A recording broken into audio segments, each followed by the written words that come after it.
Hey guys, welcome to government jobs Gyan YouTube channel. Guys, आज की इस वीडियो में हम बात करेंगे यूपी बस कंडक्टर के new recruitment notification online form apply process के बारे में। जी हाँ दोस्तों, Uttar Pradesh state road transport corporation UPSRTC ने यहाँ पर कंडक्टर के 395 खाली पदों को भरने के लिए नोटिफिकेशन रिलीज कर दिया है। कैसे आप इस भर्ती में पार्टिसिपेट करने के लिए अपने फॉर्म अप्लाई कर सकते हो बिना कोई मिस्टेक किए हुए, इसकी पूरी जानकारी हम आपको स्टेप बाय स्टेप रजिस्ट्रेशन से लेकर प्रिंट तक इस वीडियो में देंगे। बस आपको इस वीडियो को स्किप किए बिना शुरू से लेकर एंड तक देखना है।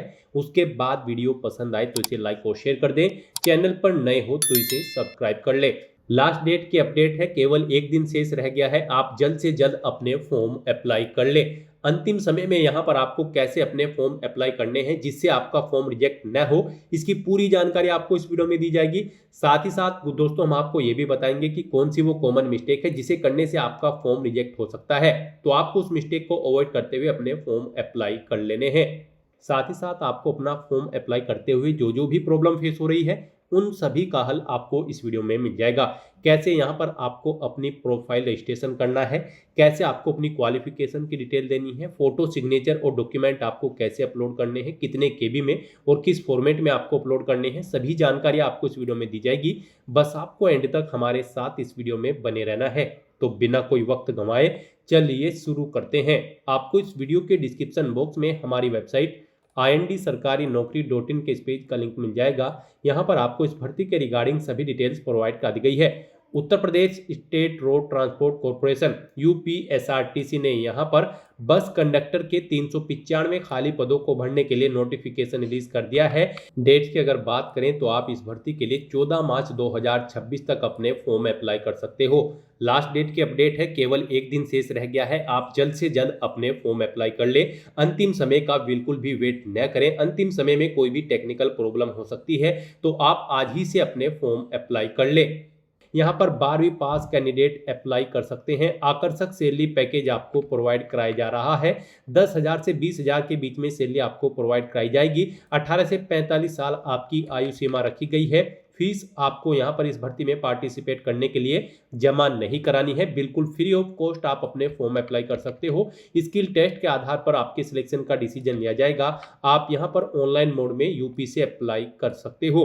उसके लिए आपको इस पेज को नीचे स्क्रॉल डाउन करना है, इंपोर्टेंट लिंक सेक्शन में आना है, ऑफिशियल नोटिफिकेशन पीडीएफ लिंक पर क्लिक करके इस भर्ती के नोटिफिकेशन को ओपन कर लेना है और इसमें से आपको पूरी डिटेल रीड कर लेनी है। यहाँ पर आपको सभी डिटेल्स प्रोवाइड कर दी गई है, जैसे कि क्या पोस्ट का नाम है। यहाँ पर कंडक्टर की पोस्ट के लिए जिले वाइज वैकेंसीज निकली है। यहाँ पर आप चेकआउट कर सकते हो किस डिस्ट्रिक्ट में कितनी नंबर ऑफ वैकेंसीज है। 12वीं पास कैंडिडेट अप्लाई कर सकते हैं। यहाँ से पूरी डिटेल रीड आउट करने के बाद आपको अपने फॉर्म अप्लाई करने हैं। फॉर्म अप्लाई करने के लिए भी आपको हमारी वेबसाइट के इसी पेज पर ही अप्लाई ऑनलाइन का लिंक दिया गया है। जैसे ही आप इस लिंक पर क्लिक करेंगे, आपके सामने रोजगार संगम यूपी सेवा योजना विभाग उत्तर प्रदेश का ये पोर्टल ओपन होगा। गाइस, यहाँ पर अगर आपने पहले से रजिस्ट्रेशन कर रखा है इस पोर्टल पर, तो यहाँ पर आपको लॉगिन करके अपना फॉर्म अप्लाई करना है। यहाँ पर आपको जॉब सीकर ऑप्शन सेलेक्ट कर लेना है। उसके बाद आपको यहाँ पर अपनी यूजर आईडी एंटर करनी है, अपना पासवर्ड आपको एंटर करना है, ये कैप्चा कोड आपको यहाँ पर एंटर करना है और उसके बाद सबमिट के इस ऑप्शन पर क्लिक करते हुए आपको लॉगिन करके अपना फॉर्म अप्लाई कर लेना है। और अगर आप इस पोर्टल के थ्रू किसी भी भर्ती के लिए फर्स्ट टाइम अप्लाई करने जा रहे हो, तो सबसे पहले यहाँ पर आपको अपना रजिस्ट्रेशन करना होगा। उसके लिए आपको यहाँ पर जॉब सीकर साइन अप का ये लिंक दिया गया है, आप इस पर क्लिक करें। आपके सामने यहाँ पर साइन अप का फॉर्म ओपन हो जाएगा, जिसमें आपको अपनी बेसिक इन्फॉर्मेशन प्रोवाइड कराते हुए अपना रजिस्ट्रेशन करना होगा और उसके बाद फिर आपको फॉर्म भरने होंगे। यहाँ पर आपको सबसे पहले अपना फर्स्ट नेम एंटर करना है। उसके बाद आपका मिडिल नेम लास्ट नेम है तो वो आप एंटर कर दे, नहीं है तो इन कॉलम को आप खाली छोड़ सकते हैं। फिर यहाँ पर आपको अपना आधार नंबर एंटर करना है, अपना मोबाइल नंबर आपको एंटर करना है, अपनी ईमेल आईडी आपको एंटर करनी है। उसके बाद यहाँ पर आपको अपनी डेट ऑफ बर्थ सिलेक्ट कर लेनी है। यहाँ पर आप अपनी डेट ऑफ बर्थ इस कैलेंडर में से सिलेक्ट कर ले। अपना जेंडर आप सिलेक्ट करें, मेल फीमेल या फिर ट्रांसजेंडर, आप अपने कोडिंग ऑप्शन सेलेक्ट करेंगे। फिर यहाँ पर आपको अपनी यूजर आईडी एंटर करनी है, XYZ, आप कुछ भी अपनी यूजर आईडी यहाँ पर क्रिएट कर सकते हैं। उसके बाद यहाँ पर आपको अपना पासवर्ड क्रिएट करना है।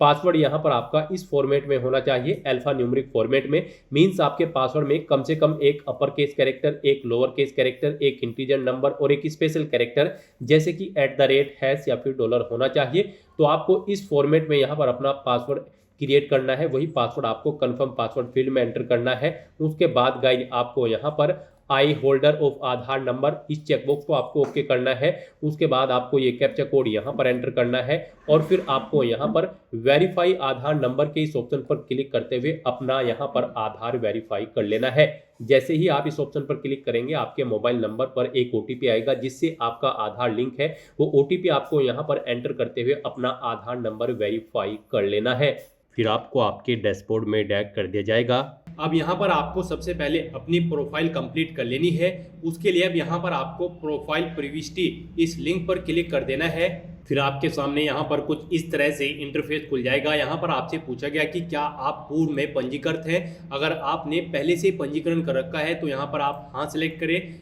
और यहाँ पर अपनी पंजीकरण संख्या, पंजीकरण दिनांक और अंतिम नवीनीकरण का दिनांक एंटर करने के बाद आपको आगे की डिटेल्स को फिल आउट कर देना है। और अगर आप पूर्व में पंजीकृत नहीं है तो यहाँ पर आपको नहीं सेलेक्ट कर लेना है। उसके बाद यहाँ पर आपको अपना फर्स्ट नेम एंटर कर देना है। उसके बाद आपको अपना मिडिल नेम और उसके बाद यहाँ पर आपको अपना लास्ट नेम एंटर कर देना है। और अगर आपका मिडिल नेम यानी कि मध्य नाम और अंतिम नाम नहीं है तो आप इन कॉलम्स को खाली छोड़ सकते हो। फिर आपको यहाँ पर अपना नाम हिंदी में टाइप करना है। हिंदी में नाम टाइप करने के लिए आप translate.google.co.in को ओपन करके यहाँ पर अपना नाम हिंदी में एंटर कर सकते हो और फिर यहाँ से इसे कॉपी करके आप यहाँ पर पेस्ट कर सकते हो।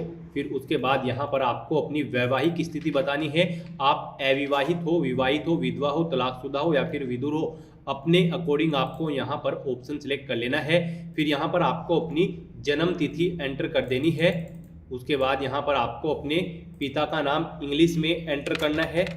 फिर यहाँ पर आपको अपना पिता का नाम हिंदी में एंटर करना है। उसके लिए भी आप translate.google.co.in का यूज़ करके अपने पिता का नाम हिंदी में यहाँ पर एंटर कर सकते हो। फिर यहाँ पर आपको अपनी मदर का नेम इंग्लिश में एंटर करना है और उसके बाद आपको हिंदी में एंटर करना है। उसके बाद यहाँ पर आपको अपना धर्म सेलेक्ट कर लेना है। फिर यहाँ पर आपको अपना वर्ग यानी कि कैटेगरी सेलेक्ट कर लेनी है। फिर यहाँ पर आपको अपने, अगर आप रिजर्व कैटेगरी से बिलोंग करते हो तो यहाँ पर आपको अपना कास्ट सर्टिफिकेट नंबर एंटर कर देना है। उसके बाद अगर आप 31 आरक्षण श्रेणी के अंतर्गत आते हो तो यहाँ पर आपको अपने अकॉर्डिंग ऑप्शन सिलेक्ट कर लेना है, अदरवाइज आप इस कॉलम को खाली भी छोड़ सकते हो। उसके बाद यहाँ पर आपको अपने जनपद का चयन करना है। फिर उसके बाद यहाँ पर आपको पहचान विवरण में विशिष्ट पहचान प्रकार अपना यहाँ पर यानी कि अपना आईडी कार्ड कोई भी सिलेक्ट कर लेना है। फिर उसका नंबर आपको यहाँ पर एंटर करना है और फिर आपसे पूछा गया कि क्या आप विदेश में काम करने के इच्छुक हैं। यदि आप इच्छुक हैं तो इस चेकबॉक्स को ओके कर दें, अदरवाइज आप इसे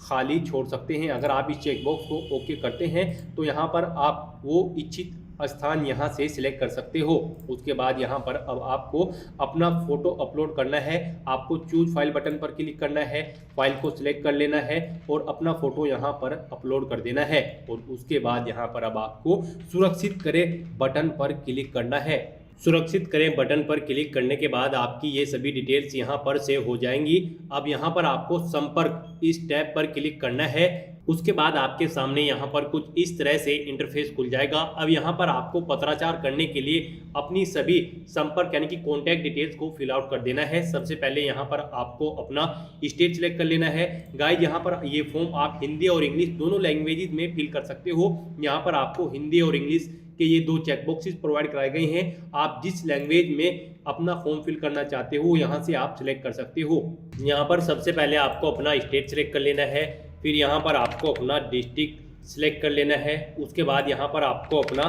तहसील सिलेक्ट कर लेना है। फिर यहाँ पर आपको अपना विकास खंड सेलेक्ट कर लेना है। नेक्स्ट यहाँ पर आपको अपना विलेज सिलेक्ट कर लेना है। उसके बाद आपको अपना पिन कोड नंबर यहाँ पर एंटर कर देना है। पिन कोड नंबर एंटर करने के बाद यहाँ पर आपका पूरा एड्रेस आपको शो कर दिया जाएगा। उसके बाद आपसे पूछा गया है कि क्या आपका परमानेंट एड्रेस और रेजिडेंशियल एड्रेस सेम है। अगर सेम है तो आप येस करें, नहीं तो यहाँ पर आप नो सिलेक्ट करें। और फिर यहाँ पर पूरी डिटेल्स अपनी, यहाँ दोस्तों अपने परमानेंट एड्रेस की डिटेल को भी आपको सेम ऐसे ही यहाँ पर फिल कर देना है। सबसे पहले आपको स्टेट सिलेक्ट करना है, फिर डिस्ट्रिक्ट, उसके बाद तहसील, उसके बाद विकास खंड, फिर अपना विलेज आपको सिलेक्ट करना है और फिर पिन कोड नंबर आपको एंटर कर देना है। और अगर आपका परमानेंट एड्रेस और रेजिडेंशियल एड्रेस सेम है तो यहाँ पर आपको येस सिलेक्ट कर लेना है। फिर उसके बाद आपको यहाँ पर सेव बटन पर क्लिक करके ये सभी डिटेल सेव कर देनी है। इस तरह से यहाँ पर आपकी कॉन्टैक्ट डिटेल सेव हो जाएगी। अब यहाँ पर आपको फिजिकल टैब पर क्लिक करना है और अपनी फिजिकल डिटेल्स यहाँ पर प्रोवाइड करा देनी है। यहाँ पर फिजिकल सेक्शन में आपको सबसे पहले अपनी हाइट सेंटीमीटर में एंटर कर देनी है, फिर आपको अपना वेट यहाँ पर किलोग्राम में एंटर करना है। उसके बाद आपको अपना ब्लड ग्रुप यहाँ से सिलेक्ट कर लेना है, फिर अपनी आई साइट के बारे में आपको बताना है कि वो जनरल है या स्पेक्टलेस लेंस है, आपको अपने अकॉर्डिंग सिलेक्ट कर लेना है। फिर आपसे पूछा गया कि क्या आप हैंडीकैप्ड हो, अगर हो तो येस करें और फिर यहाँ पर अपनी हैंडीकैप्ड कैटेगरी सिलेक्ट कर लें, हैंडीकैप्ड सब कैटेगरी सिलेक्ट कर लें, फिर हैंडीकैप्ड परसेंट आपको यहाँ पर बताना है, फिर वर्किंग कैपेसिटी आपको यहाँ पर सिलेक्ट कर लेनी है और अगर आप हैंडीकैप नहीं हो तो यहाँ पर आपको नो सिलेक्ट कर लेना है और सेव बटन पर क्लिक करके अपनी फिजिकल डिटेल्स को सेव कर देना है और उसके बाद आपको एजुकेशन टैब पर क्लिक करना है। फिर आपसे पूछा गया कि क्या आप एजुकेटेड हैं, तो यहाँ पर आपको ये सिलेक्ट कर लेना है। फिर यहाँ पर आपको अपनी हायर क्वालिफिकेशन लेवल सिलेक्ट कर लेना है, आपने ग्रेजुएशन, पोस्ट ग्रेजुएशन, 10, 12 जो भी पास आउट कर रखा है आपको अपने अकॉर्डिंग यहाँ पर अपनी हायर क्वालिफिकेशन सिलेक्ट कर लेनी है और यहाँ पर ऐड न्यू एजुकेशनल क्वालिफिकेशन इस लिंक पर क्लिक करना है और अपनी एजुकेशनल क्वालिफिकेशन की डिटेल्स को फिल आउट कर देना है। यहाँ पर आपको सबसे पहले एजुकेशनल ग्रुप सिलेक्ट कर लेना है, यहाँ पर आपको सबसे पहले अपनी 10th क्लास की डिटेल को प्रोवाइड कराना है। उसके लिए यहाँ पर आपको SSC/हाई स्कूल ये सिलेक्ट कर लेना है। फिर आपको यहाँ पर अपनी कैटेगरी सिलेक्ट करनी है, आपने अपनी high school art, commerce, science किस सब्जेक्ट में की है, किस स्ट्रीम में की है वो यहाँ पर आपको सिलेक्ट कर लेनी है।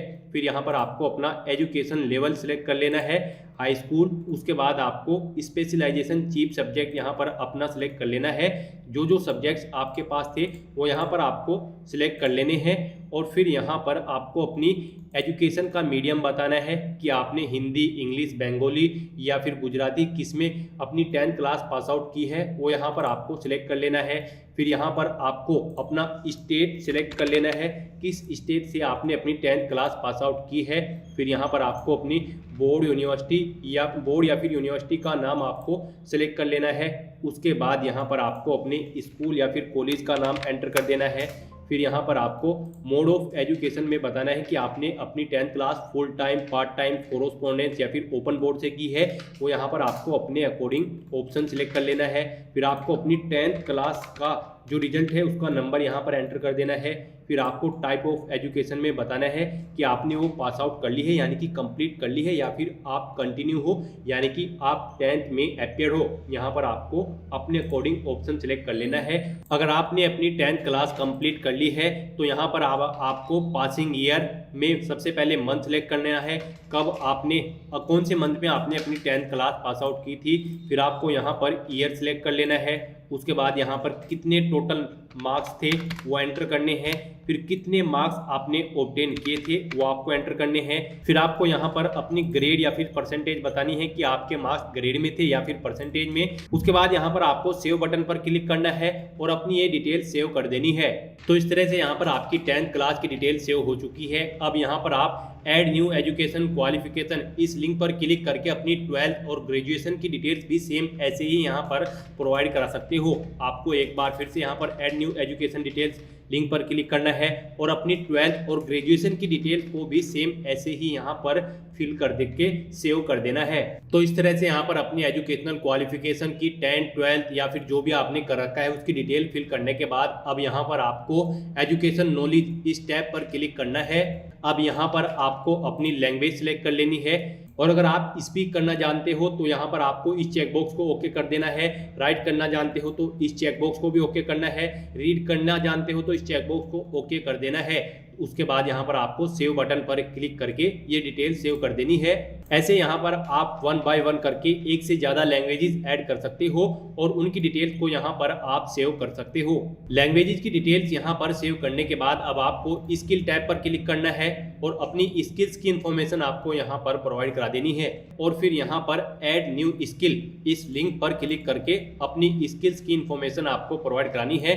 यहाँ पर आपको स्किल सिलेक्ट कर लेनी है। उसके बाद आपसे पूछा गया है कि वोकेशनल ट्रेनिंग की स्किल्स आपने किसी इंस्टीट्यूट में अटेंड की है तो यहाँ पर आपको यह सिलेक्ट कर लेना है और फिर यहाँ पर आपको रिकॉग्नाइजेशन बॉडी सिलेक्ट कर लेनी है कि वो किससे रिकॉग्नाइज है। उसके बाद आपको इंस्टीट्यूट का नाम एंटर करना है। फिर आपको यहाँ पर ट्रेनिंग स्टेटस बताना है कि आप कंप्लीट कर चुके हो या फिर ऑनगोइंग है। कंप्लीट अगर आप कर चुके हो तो यहाँ पर आपको पासिंग ईयर सिलेक्ट कर लेना है। फिर यहाँ पर आपको फुल मार्क्स कितने थे वो एंटर करने हैं और कितने मार्क्स आपने ऑब्टेन किए थे वो एंटर कर देने हैं। और फिर अपनी ग्रेड या फिर परसेंटेज किस में आपके मार्क्स थे वो आपको यहाँ से सिलेक्ट करके सेव बटन पर क्लिक करके इस पूरी डिटेल्स को सेव कर देना है। फिर आपको ओके करना है। इस तरह से यहाँ पर आपकी स्किल्स की डिटेल सेव हो जाएगी। अब यहाँ पर आपको एक्सपीरियंस टैब पर क्लिक करना है और अपने एक्सपीरियंस के रिगार्डिंग सभी डिटेल्स को फिल कर देना है। अगर आपको एक्सपीरियंस है तो यहाँ पर आप ये सिलेक्ट करें और फिर अपने एक्सपीरियंस की पूरी डिटेल आप यहाँ पर फिल कर दें। जैसे कि टोटल एक्सपीरियंस आपको कितना है साल में यहाँ पर सिलेक्ट कर लेना है। फिर आपको माह सिलेक्ट कर लेने हैं। फिर यहाँ पर आपको current post of last job type of employer में आकर यहाँ पर बताना है कि करंट पोस्ट यानी कि किस पोस्ट पर आपने जॉब कर रहे थे। फिर आप बताना है कि आप